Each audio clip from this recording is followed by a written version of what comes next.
Well, we're here at the Gary Chicago Airport, and we're going to speak with William Staehle, who is the administrator of the airport, and give our viewers a little background, a little history, and a little future insight of what's happening here at the airport.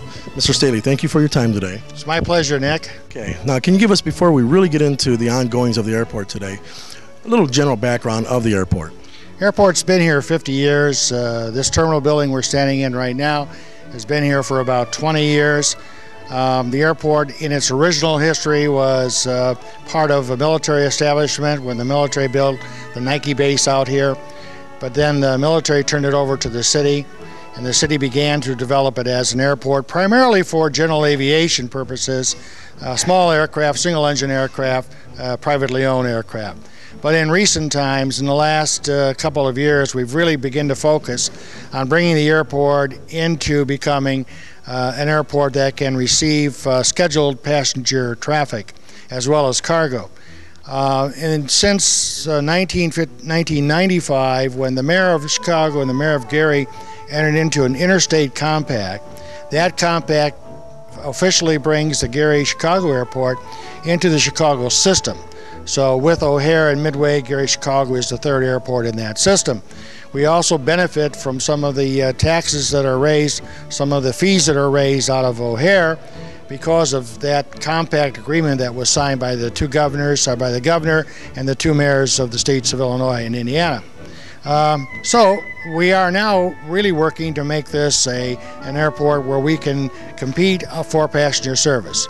Our first passenger service is Pan American Airways. Pan American, as you know, is a well-known name in the industry, one of the very first American airlines to do overseas service many years ago. They're very famous for their Clipper-style service, the top-of-the-line kind of service. It's been out of business for a bunch of years now. The present owners went to bankruptcy court and bought the name Pan American Airways, put it back in service, bought some aircraft, made those aircraft be very comfortable. They're all 727, Boeing 727 aircraft, which originally were designed for 173 seats.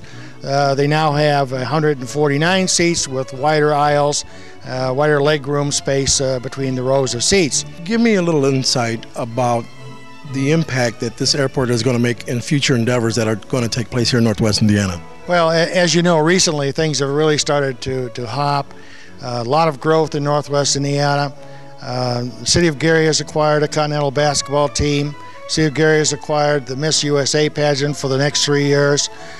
City of Gary also has a minor league baseball team, which will start a year from now. So all those things that are happening in the new Convention and Visitors Bureau, all those things that are happening in Northwest Indiana make an airport, a passenger service airport, doubly important. And we believe that this airport will be the economic spark plug for Northwest Indiana. Can you give our viewers a little benefit of why Gary-Chicago Airport? Well, it's because the air service has grown so much in the last few years. You know, all the predictions made by all the experts said it would grow at a certain rate. All those experts were wrong. Air traffic has grown more than that. There are more and more people flying every day. And all you have to do is go to O'Hare or Midway and look at how crowded those two airports are to realize that this region could easily support another airfield, and we're it.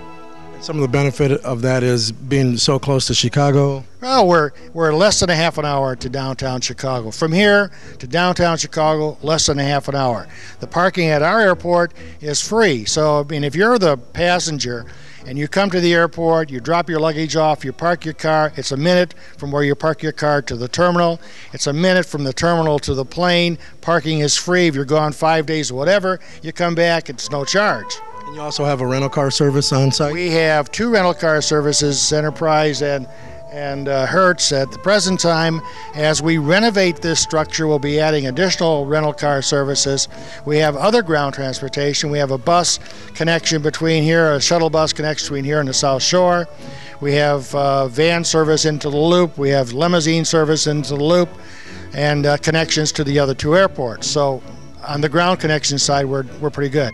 And for the future outlook for the airport, you are talking to other airlines, aren't you? Oh, absolutely. We're delighted that Pan Am was first. I mean, they took the plunge.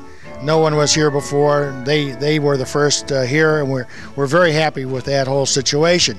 They're very successful at Gary. But that success has got the attention of other airline carriers.